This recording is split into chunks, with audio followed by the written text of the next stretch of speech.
Like a moth to a flame burned by the fire, we're here to present another episode of Turntables and Tea. I'm Charlie. And I'm Corey. If you couldn't tell from the intro, this week we will be discussing Janet Jackson's fifth studio album, her self-titled Janet Period album, her first album with Virgin Records, so the start of a new era for Miss Jackson, and in fact, her biggest album ever. This was her highest-selling album worldwide, over 14 million copies sold, a string of hits, and one of the best albums of the 90s, in my opinion, which is why I picked it. So I love Miss Janet, and I think this is a case for why she's one of the best. Yeah, so some background on the album. The Virgin Records deal was worth tens of millions of dollars. I'm not quite sure exactly how much multiple figures have been reported, but not everybody felt it should have been done.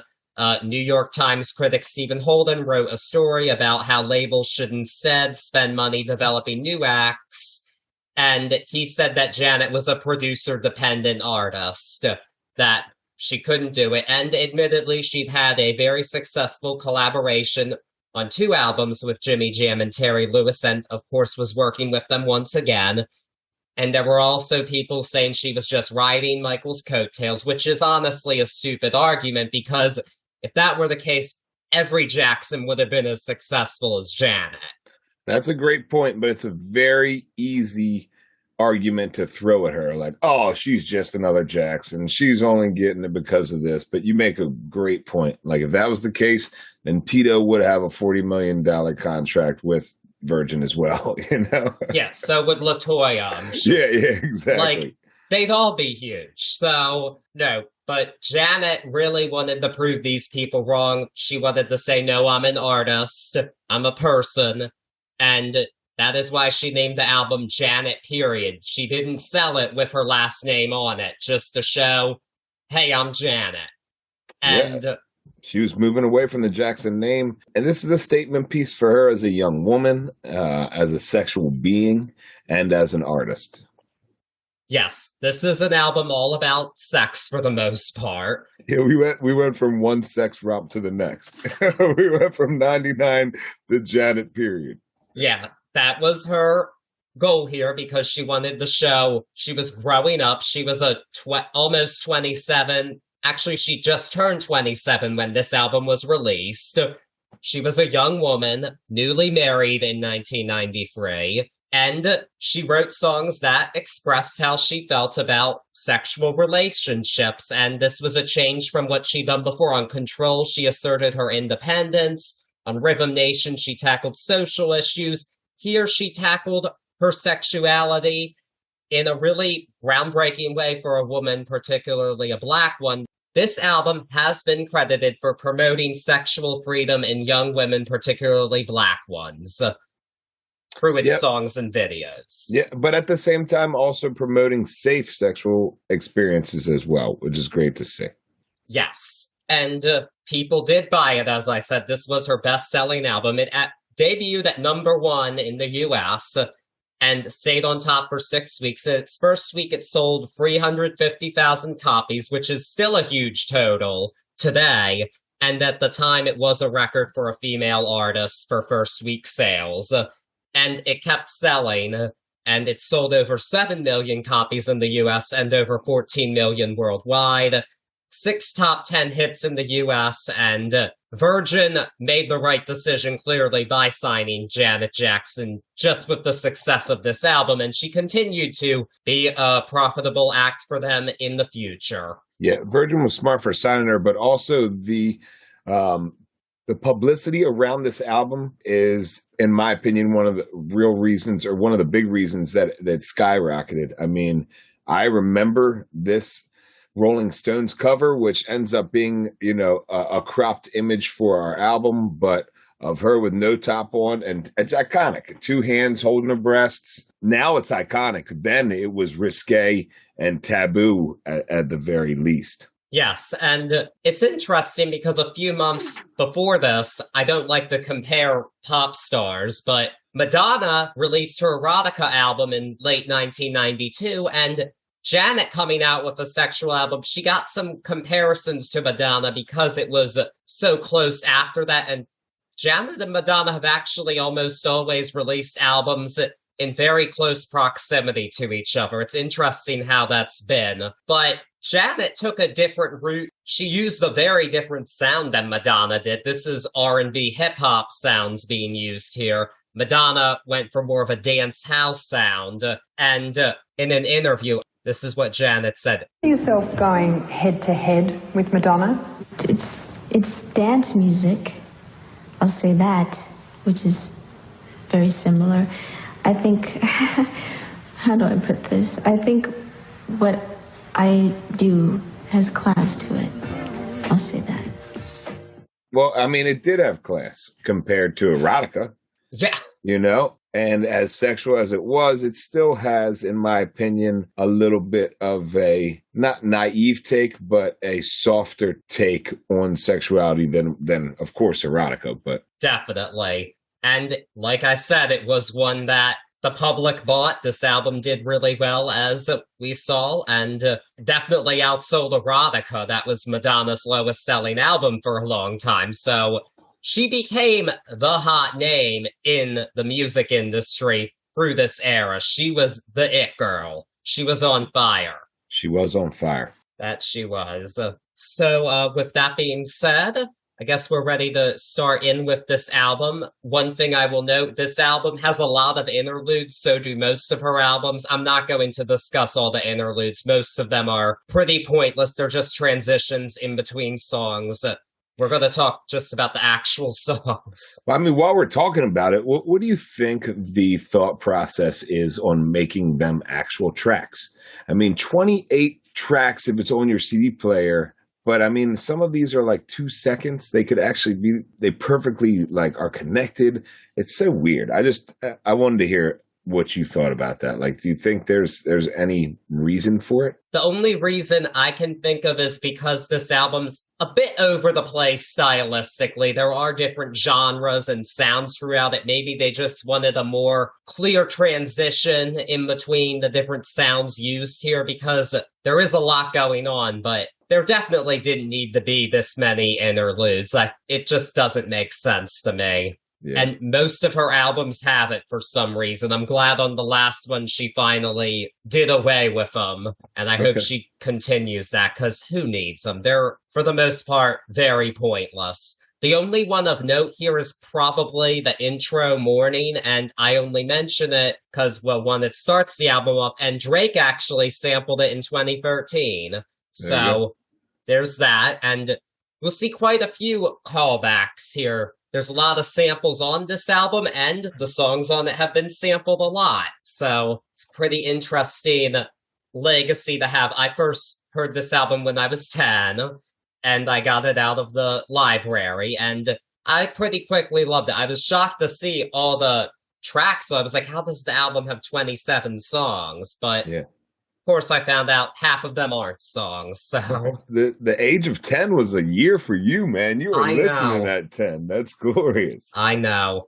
Yeah, my mother actually apologized for allowing me to listen to 1999 when I was 10 recently, because she had no idea. I was thinking about your folks after we finished 1999. I was like, I wonder if they're going to be like, oof, we probably should have pulled that one back. That's hilarious. She shouldn't apologize, Ma. You're a good I Ma. told her she was fine. Yeah. I'm not mad at her, so. But yeah, I was listening to a lot at age 10. There you go. The wonders of the library. Yes.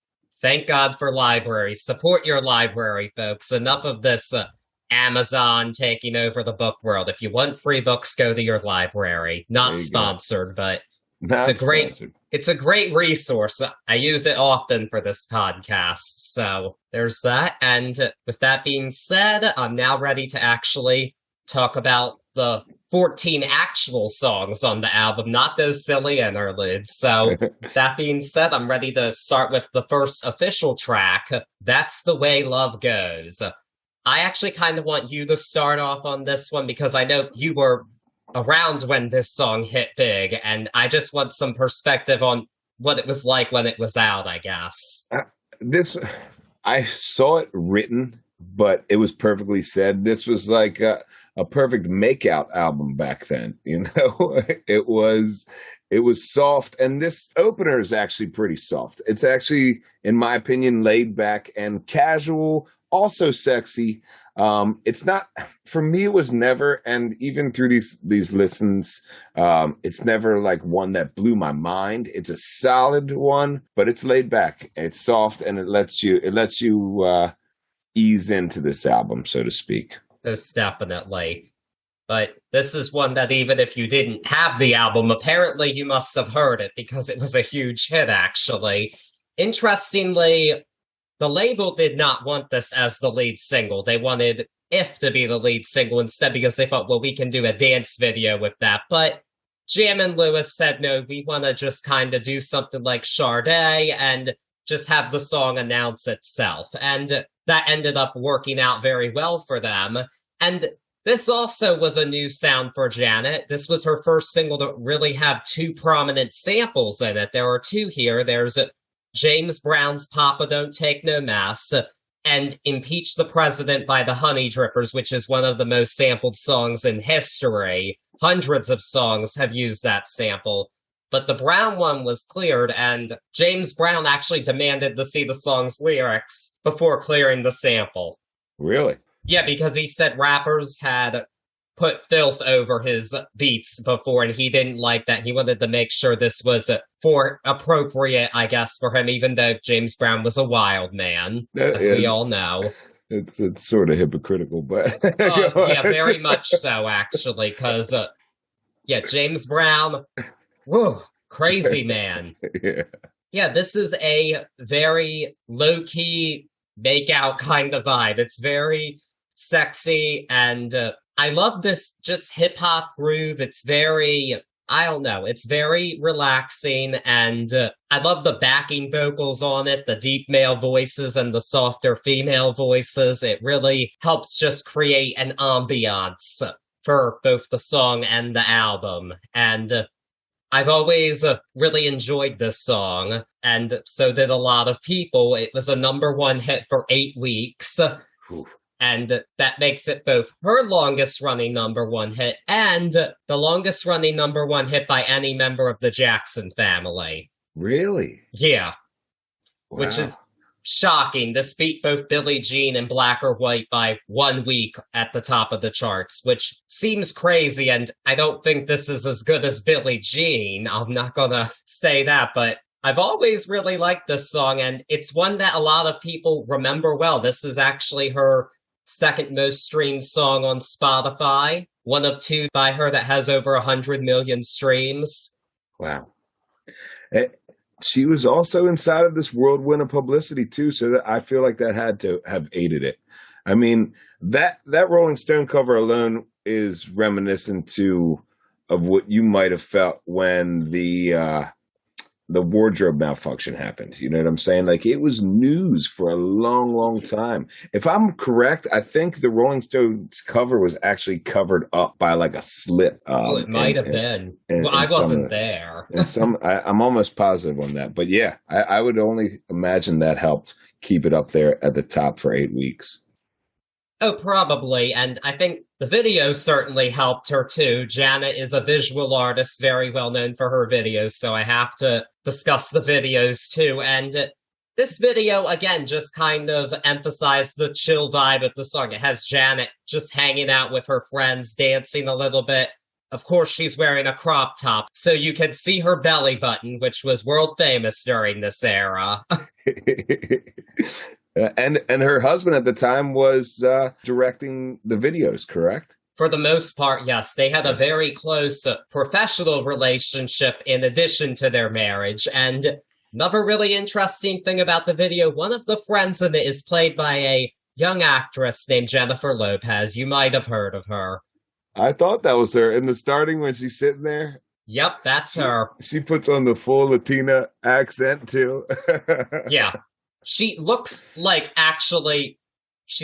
Selena a lot in that clip there. Several years before she did that movie, which was what really made her a star. Actually, I watched J-Lo's documentary on Netflix, and I think she said that she was offered to be a backup dancer for Janet Jackson on tour during this era, but she said no because she wanted to try acting. There you go. Which There you go. that ended up paying off for her, but I think she would have been a good backup dancer too, so. She would have been great on that one. Yeah, this would have been perfect for her. But anyway, that's the way love goes. A winner in my book. There you go. I like it a lot. Now we are moving on to the next full song on the album, which is You Want This. This is a more assertive Janet. She's saying that her man has to work to please her. Girls have been easy, but you have to please me. I love that line. Yeah, I love the line, like, if you want my future, I love that. You know, you got to work for it. If you want to be with me, you got to work on that. I think this could have been a much better opening track for this album. It's a super, super powerful track. It reminds me of the era. It's got a little bit of that like Poison vibe in the background. And her voice really stands out on this track. A lot, I won't say a lot, but there's some tracks on this album where her voice, in my opinion, which I think is a travesty, but in my opinion, steps behind the beats, these awesome dance beats they're produced for this album. But this is not one of the cases in my book. No, I do like her vocal performance a lot on this. And Janet's often been criticized for having a light voice or a lightweight voice, but really, I think in her vocals, she's underrated in some ways. She's definitely not a powerhouse like some of the other top ladies of the era, but she has a great sense of rhythm when she sings, and I don't think that gets noticed enough. So I just wanted to point that out because she can carry a tune, and she does have good senses when it comes to vocals, even if it's not the main part of her appeal. Obviously, the performance in many cases takes over for her, and this is another classic performance case for her. So, well, before I move on, let me say this song has two samples as well. Love Child by Diana Ross and the Supremes and Jungle Boogie by Kool and the Gang, which are both well used in my opinion. And super powerful, you know. Yeah. They automatically sing to the senses of the listener and draw you right in, whether you realize they're there or not.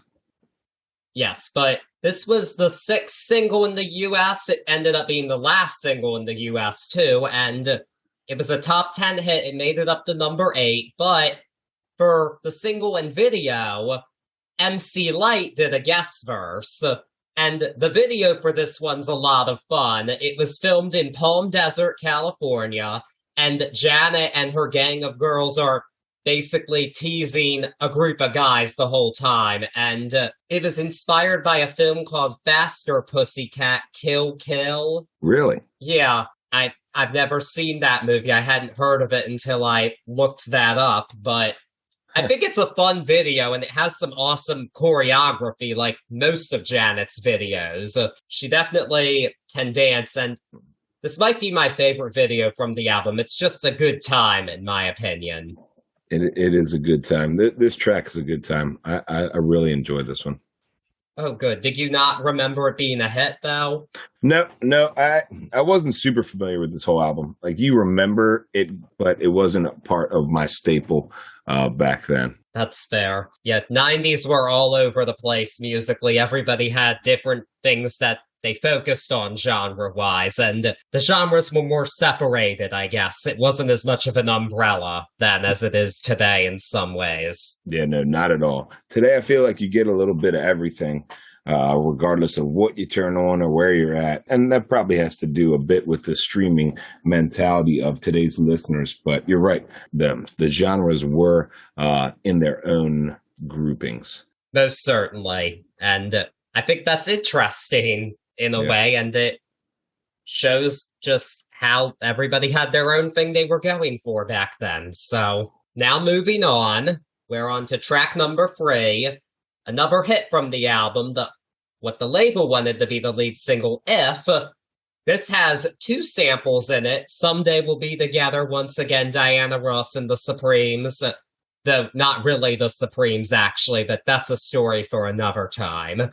And Honky Tonk Haven is the name of the song. I've never heard it, but that Someday We'll Be Together sample is completely turned on its head, and I love how they do that. I'm a pretty decent Motown fan. I like a lot of those old songs. I think Someday We'll Be Together is one of Miss Ross's best Motown recordings. It's a very beautiful song, but this isn't quite a beautiful song. This is an aggressive song. It actually has elements of industrial music and rock, and it really goes there, I guess. And she's very aggressive here in the vocals.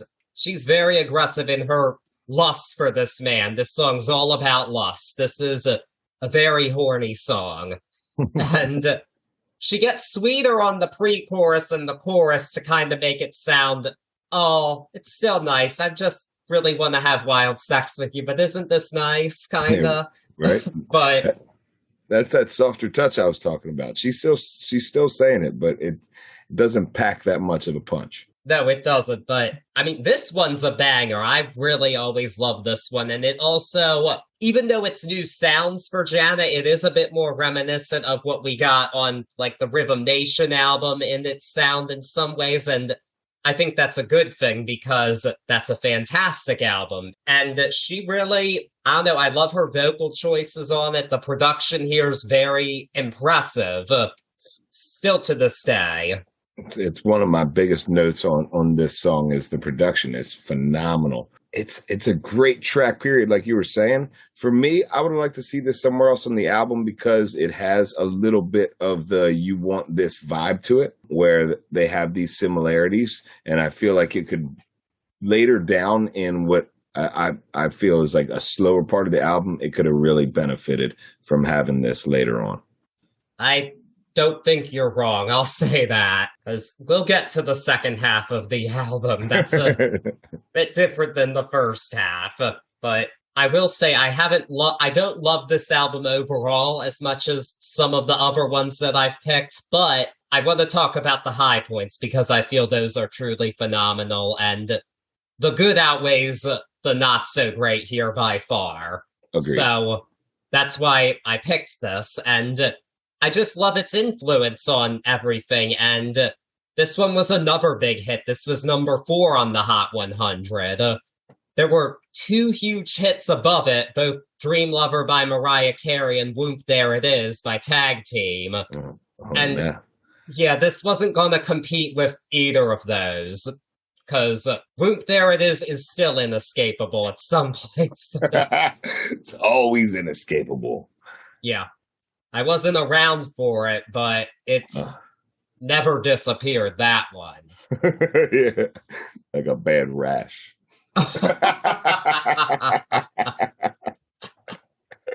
Yeah, but If is not a bad rash at all. And not at all. It's one that's aged well, and this is also one of Janet's most famous videos. It has a voyeurism theme in it, and a lot of great choreography too, and also then new technology such as touchscreens and webcams. Obviously, they're quite commonplace now, but at the time, not so much. And this video's been referenced a lot, most famously in Britney Spears' video for I'm a Slave for You. That definitely has some of the vibes of this, and Britney Spears herself said she was influenced by this video when doing that. I love that thought. You can see that. That's awesome. Thank you for that one.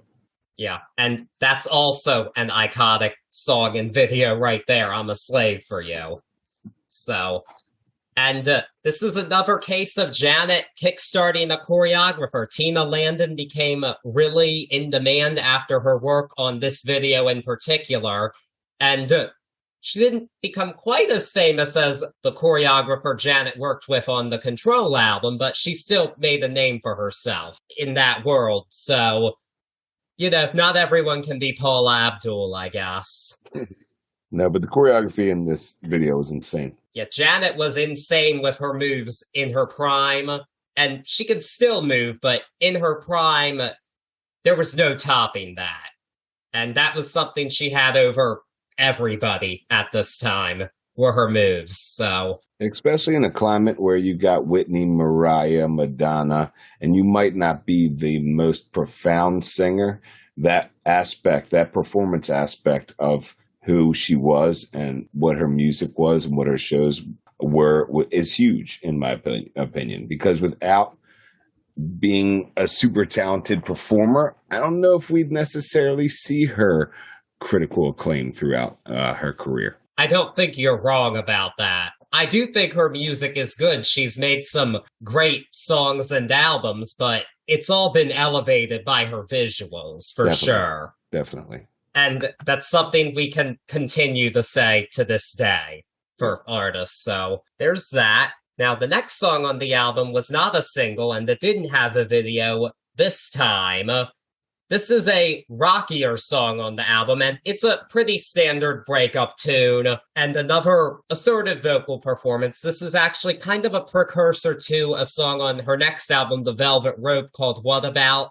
This song's not as good as that one. That one hits a lot harder because it takes on domestic violence. This one's not that deep. What's also interesting about this song is that it has an opera section, and the vocal is performed by Kathleen Battle, who performed in the Metropolitan Opera in New York City during this time. And it's a good use of opera, and this song is almost 7 minutes long. I'm not sure it needs to be.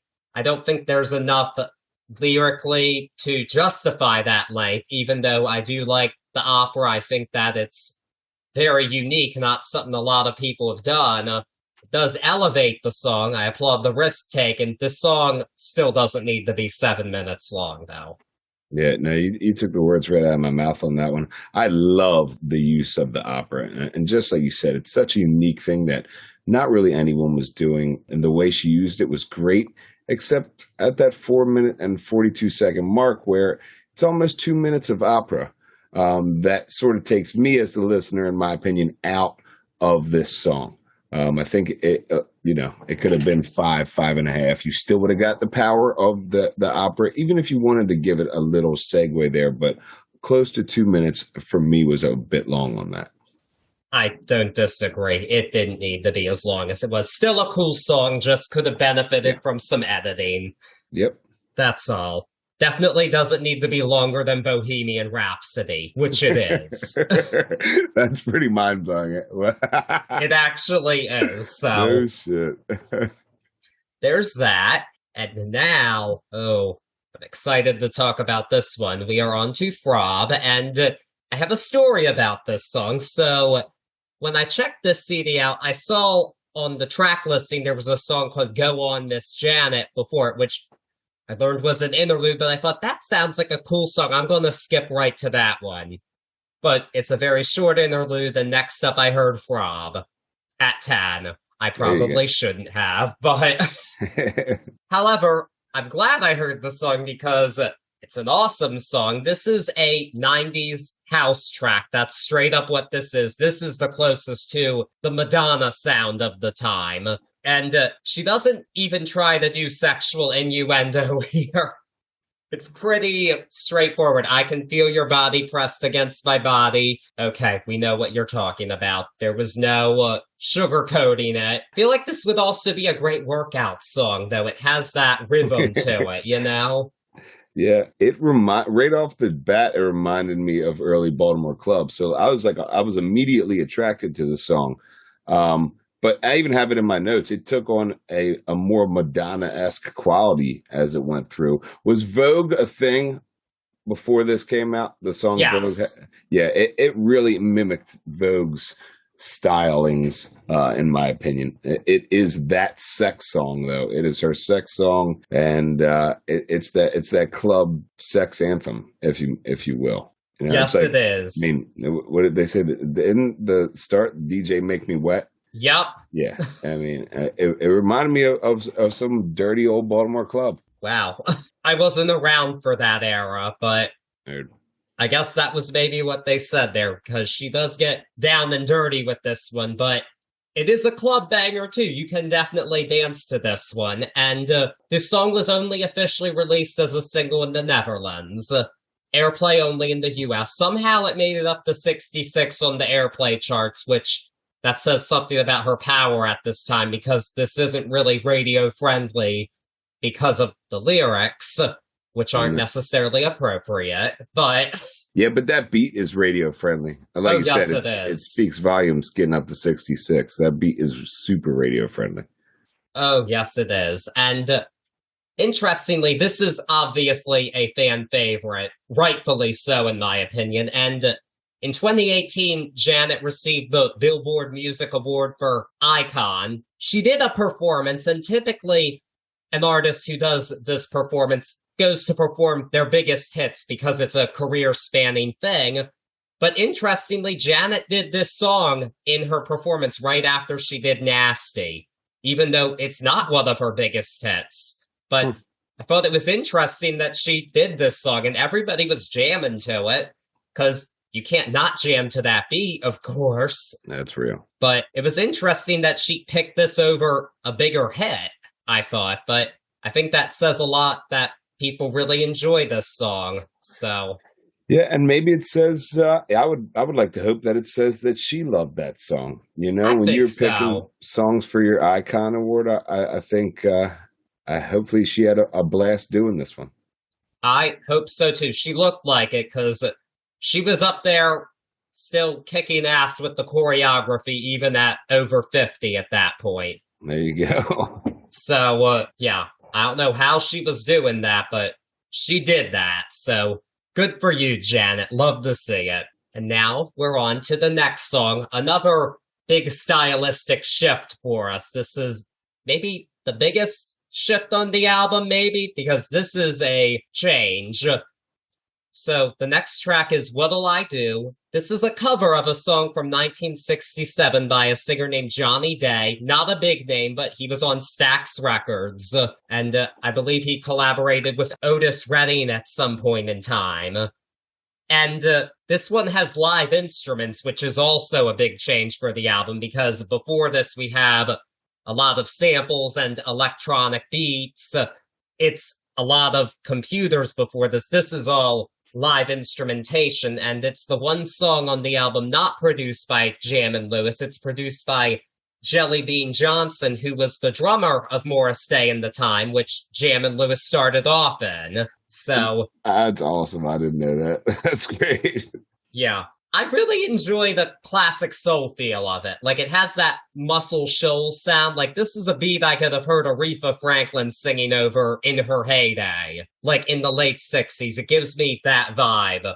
I could see that. As far as it on this album, though, I mean, my first note is like, are we on the same album? Is this, let me make sure the CD has not changed. Then the horns in here were a cool touch.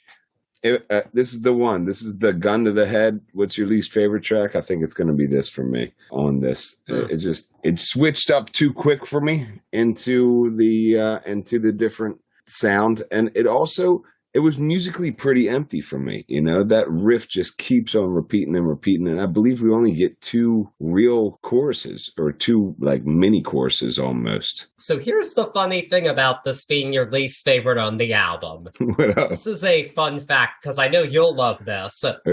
This was released as a double A-side, as a single, and it was the final single internationally, not here. It was a top 20 hit in Australia, but as a result, this song got a remix from a Red Hot Chili Pepper at the time, Dave Navarro. Yes, sir. Yes, sir. And I know you love the Chili Peppers. I do. I had friends that just went and saw them this weekend, and it's a Navarro take. Still, this one just doesn't stack up for me. That's fair. I just think it's funny that a guy from one of your favorite bands. Right. As you say, double A single, so it's just pressed on both sides. The same song? Basically, yeah, they were both singles together, and the one it was paired with is a different single choice. It's all the way at the end of the album, but we're not there yet. So Got you.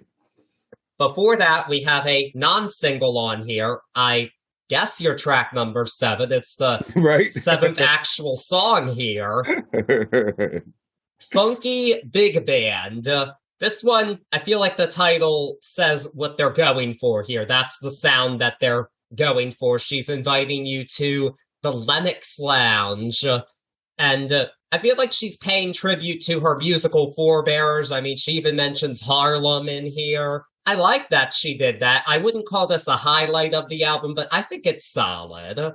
No, I'm with you there. It's solid. It's very almost not cohesive as far as the parts go. But the sum actually comes out with a cool piece of music. I mean, it's a dance song with a catch loop all the way through. Yeah, it's not the highlight. That's a great way to say it, but it's not the worst song. Yeah, I don't think it's quite a filler like we get to at a couple points in later in the album, but I do have an awkward story about this song. So my sophomore year of high school, I was a high school theater kid, and I would stay after school to help out on shows if I wasn't cast in them at a point in time.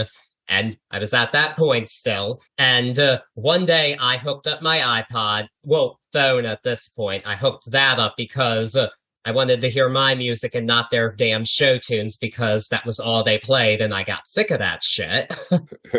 And this was one of the songs that came on. I thought, oh, not the best song on the album to play. I mean, at least it wasn't Throb. That would have just been inappropriate. But I knew people were judging me like, is this what you listen to? And I'm thinking, I'm sorry, but I like Janet more than your stinking show tunes. I was a bit of an outcast in theater, if you couldn't tell. I really was not like them because, well, they were listening to their show tunes and I was listening to Janet. There you go. That's why you got to hit them with the funky big band. Yes, and we're talking about Janet today, aren't we? I don't think any of them are listening, so I don't care. I'm Mo Rocca, and I'm excited to announce Season 4 of my podcast, Mobituaries. I've got a whole new bunch of stories to share with you about the most fascinating people and things who are no longer with us. From famous figures who died on the very same day, to the things I wish would die, like buffets. All that and much more. Listen to Mobituaries with Mo Rocca wherever you get your podcasts. Now we're on to a more interesting song, I think, for track number 8, I guess you could say. New Agenda. This one explicitly takes on Janet being a black woman, and she says it's time for a new agenda. She's sick of the discrimination and the racism, and things need to change. And it was smart of her to do this because she really did a pretty effective job, I think, tackling social issues on her previous album, and it was well received. I mean, Rhythm Nation's one of her best and biggest songs, but this one has a bit more weight, in part because this song features a verse from Chuck D of Public Enemy. Yeah, if you're going to make a racism song, you want to talk about smart choices. The smart choice was what they did here, and he got co-writing on this too, but let Chuck D intro you on, let him do his thing, his power of the people thing, and let him introduce this song. I think it's much stronger than what we've seen in the past, almost 2 or 3 songs. And this is the kind of statement piece that I expect on a Janet Jackson album. Yes, this is definitely the statement piece for this album. And actually, when I saw her in concert almost 5 years ago, this was part of her encore, actually, even though it wasn't a single. But it was the State of the World tour. I think she was trying to focus on social justice songs to an extent, so it made sense that she did this song, I guess, in that context. It was just interesting because it wasn't a hit for her, but I thought it was cool that she did it. Of course, we don't really go to a Janet show for the vocals. You're there to see her move, which is what I remember from it. That's why you see Janet. Let's be real here. Yeah. Did Chuck D come out for it? Oh, no, that would have been amazing. Yeah, right. No, he did not. And this one also has more of a return to the hip-hop sound. This song contains 3 samples. We have Stevie Wonder's Superwoman, the Average White Band's Schoolboy Crush, and Kool and the Gang's Cool It, Here Comes the Fuzz. So there's that. That's New Agenda for you. I enjoy this song a lot. I like it a lot as a statement piece for the album. Yeah, and early 90s coming in, statement piece and saying New Agenda. I think it was also really cool and hopefully on purpose, but a smart decision to make it comprised of older songs, that 80s feel, even though you're going forward with a New Agenda. Yeah, I'm sure it was intentional, knowing how they were making this album, because she really wanted to make a statement and show her independence here, and this song, I'm sure, was key in doing that for her on this album.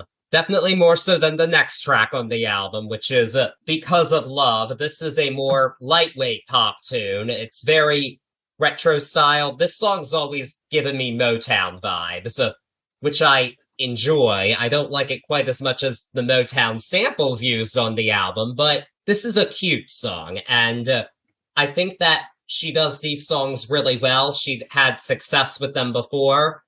I don't think this song is quite as good as When I Think of You or Escapade, but I like it okay. It's a fun tune. It was the 4th single from the album, and it made it up to number 10 on the Hot 100. This was actually her first single to miss the top 5 since 1987, but was still in the top 10, so this one's not one of her most well-remembered hits. I can see why, because in her catalog, she has bigger and brighter hits, even just on this album. This is not on the level of the songs we were hearing earlier, like If You Want This, Even That's the Way Love Goes. This isn't on that level. I think it's a fun, cute song. She does that kind of song well. She just has better examples of it. But I don't hate it at all. I still think it's a fine song, and the video for it also wasn't much. It was tour rehearsal and travel footage with some close-ups filmed at the Boston Four Seasons, and that's because she was on tour for the album. That's what the artist does for a video when they're on tour at this point in time. That's just how they did it, and I guess it worked for that time, but that was probably smart for them to do it while she was on tour, because this didn't need a really crazy performance piece of a video. It didn't require it. No, you're right. With that cute sound, it's a very fun video, fun take on the tour video. I really like hearing her sing on this track. And like you said, it's not on the level per se of You Want This, If That's the Way Love Goes, even though it does share a very similar beat. But this song, in my opinion, still achieves sounding unique and different on this album rather than a return to the start of the album. So I enjoyed this track. Yeah, I will say, speaking of that cutesy retro feel, I feel like her voice, she kind of has like a Diana Ross tone to her voice here, which I think works for this kind of song with that feel, because that's another singer who excelled at that in the 60s. Janet was just bringing it back for the 90s, and it's another unique sound for this album, which all kinds of styles going on here, and we're off to another one with the next track on here again. This song wasn't written for the album. It was written for a movie that Janet starred in called Poetic Justice. The producers wanted a ballad for the soundtrack, and naturally it was going to make sense if the singer who was acting in the movie did the ballad. That made perfect sense, and so Jam and Lewis took this beautiful piano line that they had but didn't know what to do with, and Janet wrote the lyrics for this song in character as Poetic Justice to describe her feelings, and that piano line is gorgeous. It is. It's beautiful. This is a really pretty song, and if I want to listen to a really pretty song, this one fits the bill nicely. It interestingly wasn't included on the soundtrack for Poetic Justice, but Really? yeah, but it was on this album, and it was the 3rd single from the album, and a big contrast to the other ballads of this time, because a lot of the popular ballads of this era were done by like Whitney Houston, Mariah Carey, Celine Dion. This is not that. She definitely doesn't oversing the song, but I think that's a nice change from the other ballads of the time. Interestingly, this song replaced Meatloaf's I Would Do Anything for Love at the top of the charts, and it was replaced by Mariah Carey's Hero. Those are 2 over-the-top ballads. Yeah. Those were I mean, Meatloaf very intentionally so that song's over the top. That's why it's awesome. But this is definitely a change from both of those. This is not like the popular ballads of the time, but I don't think that's a bad thing. Yeah, I don't think it's a bad thing either. If you're going to compare them, I even had it in my notes. She really never belts out any parts of this song. She doesn't necessarily have a command performance here. And there's a few little tiny places where it almost sounds, in my opinion, a tad Disney princess-ish. But it's a beautiful ballad. Like you said, that piano piece is dirty. Yeah, that's really what this song's about. And interestingly, when I saw her, this was not a song that she sang. It was an instrumental video interlude. They played the instrumental for the song. Huh. And funnily enough, the crowd just sang the whole song. They knew every word. So that was pretty awesome, actually, to hear everybody sing the whole song. That was cool. Yeah, that's super unique. Yeah. And the video actually has nothing to do with Poetic Justice. It's just soft-focused Janet, but I'm guessing it still got played on MTV. It's not one of her highlight videos. Obviously, there's no crazy choreography here because this is a movie ballad, and it was actually nominated for an Oscar for Best Original Song. It lost to Bruce Springsteen's Streets of Philadelphia.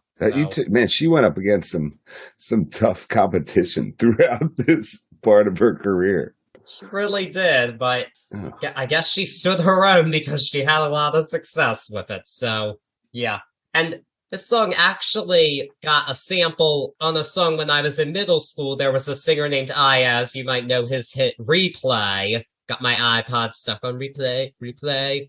And his follow-up single was called Solo, and it wasn't a huge hit, but it did have a sample of Again, which I thought was pretty cool. That is cool. So that was this song making a comeback, but it's not the most famous sample on this album. We're not there yet. For a song from this album being sampled, we'll get there, but not there quite yet. Not just yet. So next up we have Where Are You Now? This is a more mid-tempo tune. She misses her man. That's really what the song is.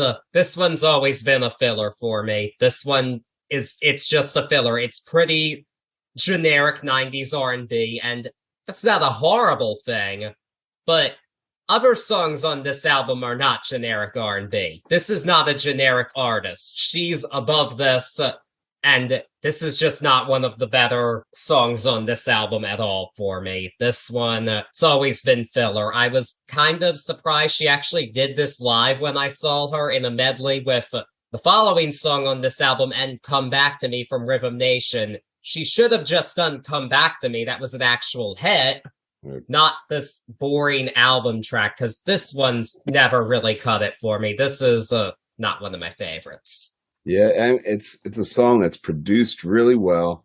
I really enjoy the fact of the overdubbing where she's almost singing a duet with herself. But this track for me is one of the ones I was talking about earlier where the musicality of the track almost takes a front seat to her singing. And that's not what I'm listening to a Janet Jackson album for, you know? So yeah, I could definitely feel you on the filler here. Cool song. For filler, it's good. It's just, for me, it's filler, but it's not bad filler. I've had much worse filler that I've heard. So next up, we have The Body That Loves You.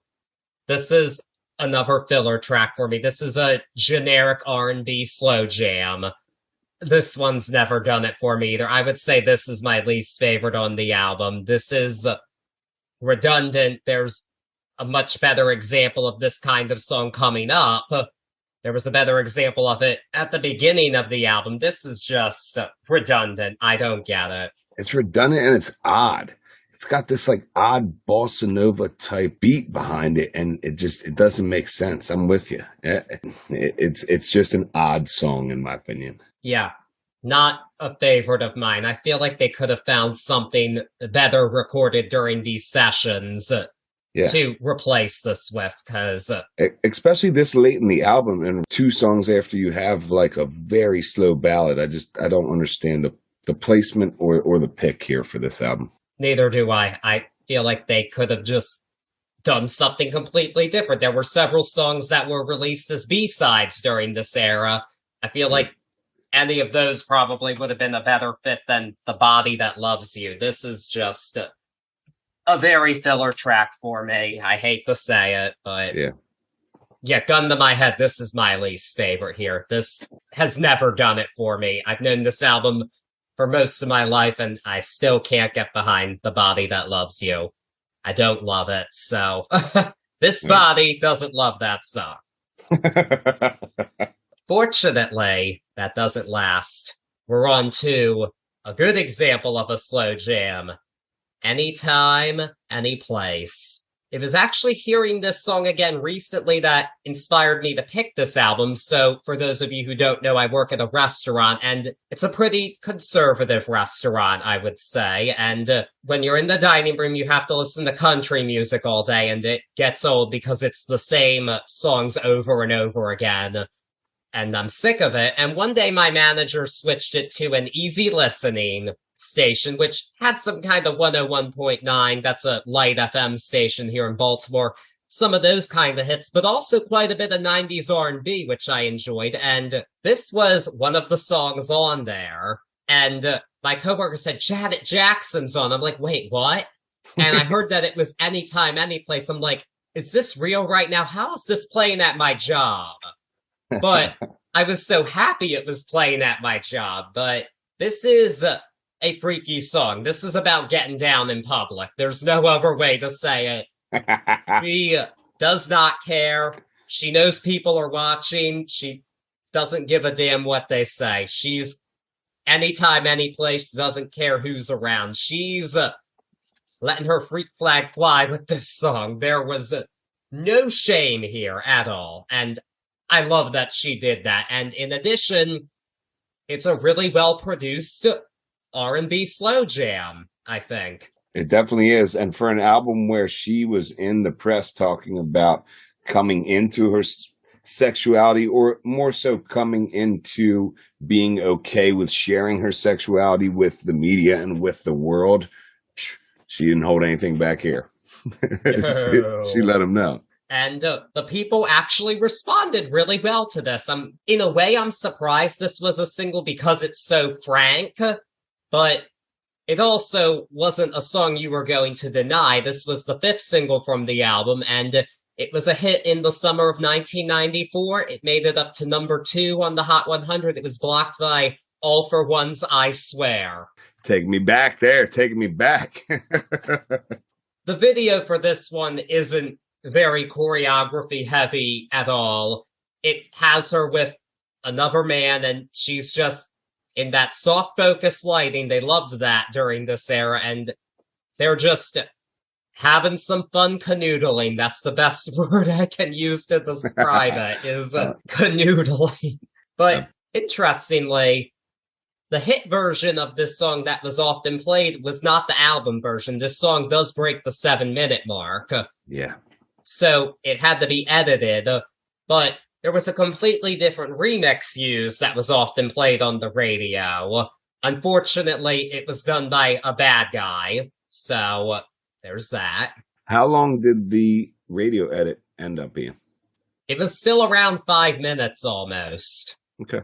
But, I mean, it was still a hit, and this song also was famous in its performance on the Janet World Tour, because this was the song where she brought a male audience member up and danced for him.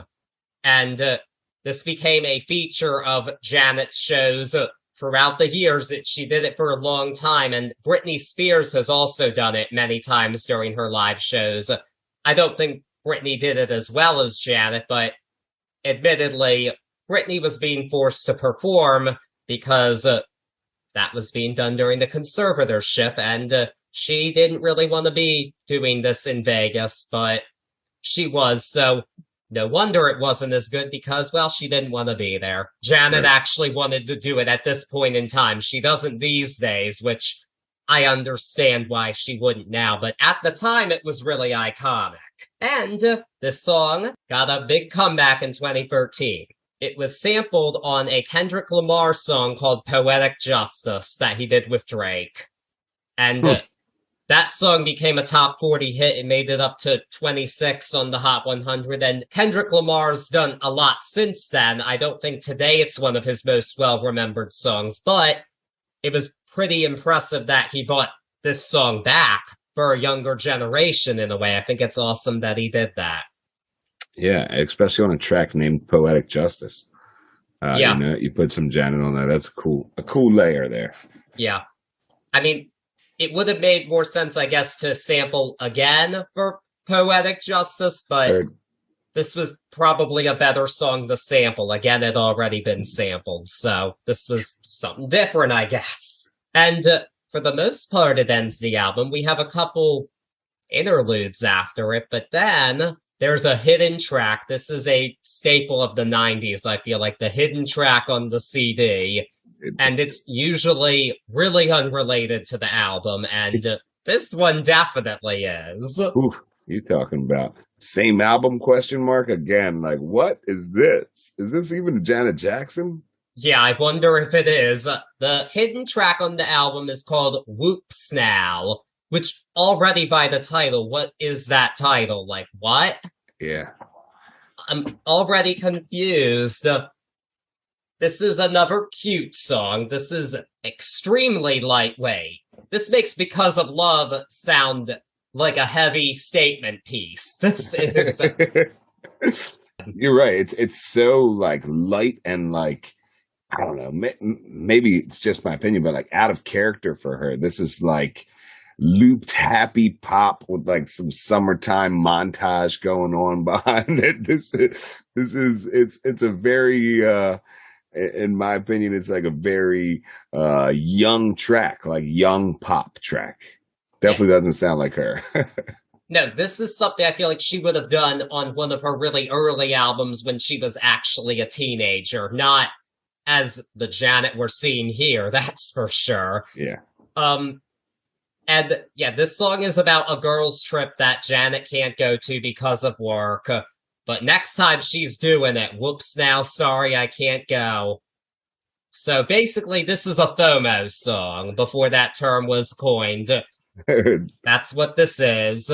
And the song just kind of goes on, and her friends even have names, which I think is funny. And there's a coda where Janet goes to Anguilla for some tiddlywinks. And the Wikipedia page for this song said that in the edit for it, the risque coda was admitted. I'm like, that is not risque. That does not qualify. Tiddlywinks. The cover for this album is a cropped photo of a half-naked woman. How is Tiddlywinks a risque coda? Get out of here. And because of all of that, I know why this is a hidden track, because this doesn't fit at all with anything that we've been listening to for the past hour plus. But I'm going to say this. I'm glad this song exists. I think it's kind of hilarious. As were, like you said, a lot of the hidden tracks in the 90s. You were waiting for them. It didn't matter what album, whether it was Green Day or Janet Jackson, there was always something to find. And usually you're right. It was pretty hilarious. Most of the time. The only really intense one I can actually think of is Alanis Morissette's Your House, her hidden track on Jagged Little Pill. That one's intense. Heard. And beautiful. That's an awesome song in its own right. Jagged Little Pill's still not complete without it, but yeah, she went a very different route than Janet did here, that's for sure. But actually, this was a single internationally. It was a single released with What'll I Do, and it was a hit throughout Europe. It actually reached #1 in New Zealand. And there's a video with Janet and her friends hanging out in Anguilla. That's so awesome. And I guess certain parts of the world just really wanted a fun, carefree summer song at this point in time. Yep. They got it. Oh yeah, they got that and more. This is the ultimate one, but yeah, I'm glad it exists though because I think it's hilarious. Sometimes when I'm in just want to hear a goofy song, I listen to Whoops now. That's a go-to goofy song for me for sure. That makes sense. So yeah, there we have Janet Period, her statement piece of liberation from the world. What grade do you give this album? I am at a C on this album. Not musically, but as far as it holding up and being the statement piece that I remember it to be, a little bit of this review has to do with some of the nostalgia on it. And I always thought it was more of a heavy album. I think that as far as some of the tracks, the album itself could have been edited a little bit. And I think there are some songs on here that could have been B-sides or didn't need to be here at all. Not a terrible album at any mark, but for me, it's going to be a C. That's your lowest score you've given yet here. Oh, no, it is. Oh, Yep. Janet, I'm sorry, Janet. I'm just being honest, girl. No, and this isn't her heaviest album. Actually, The Velvet Rope is a lot heavier than this one. That's intense. And probably an overall better album.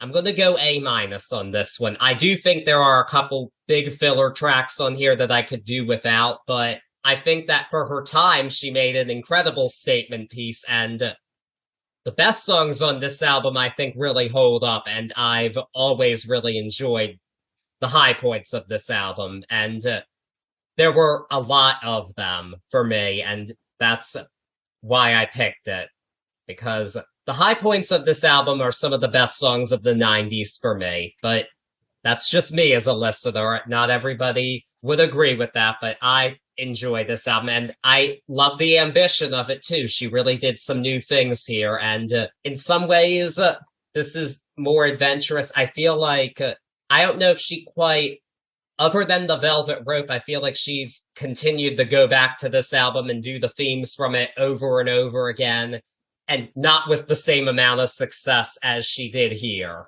The Velvet Rope hits differently because it's such a personal album, but in the future, I mean, the Janet Sex songs, they're all just going back to this album, and they can't beat this album. So it's an important album in that regard, and in some ways she hasn't gotten to this height again.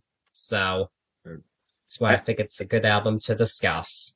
Even with my mark, as always, thank you for this one. It's one that I necessarily wouldn't have listened to if we weren't doing this again, and I really appreciate that.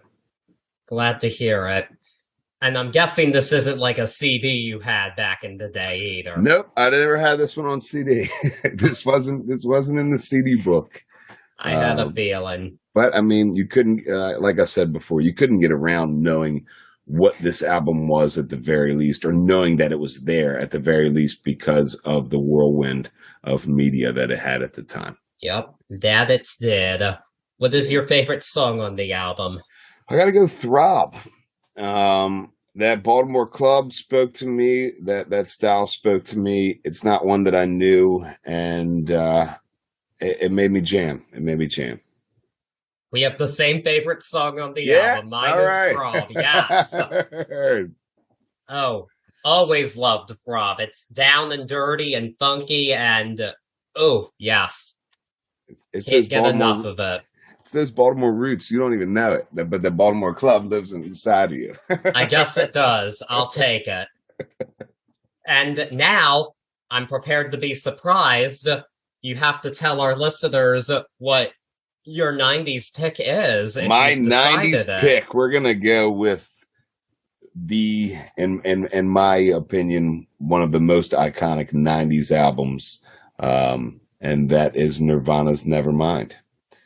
We're gonna take a walk with Kurt and the boys and see what's going down in an earlier one from them, but something that still rings true, and for me and a lot of people meant a lot. Yeah, I actually was not expecting you to say that. I am surprised a bit. I know you like some grunge. I was expecting you to go a different direction, though, but I wasn't a Kurt Cobain head, as far as like a diehard, but I think that this album, one, is a great album to listen to and pick apart like we do, and two, I hope people that haven't heard it are going to listen to this one. You know, I 90s was tough for me, you know, and hopefully we'll stick a few of my honorable mentions in, you know, if we do a crowdsourced or whatever. But I mean, there's so much. You got Pumpkins, you got Fugees, you got Nas, you got Wu-Tang. I mean, this is my teenage years, you know, so this is a huge time for music period in my life. So it's tough. It's tough going through this. yeah, I do feel that we'll return to the 90s at some point or just have them scattered throughout because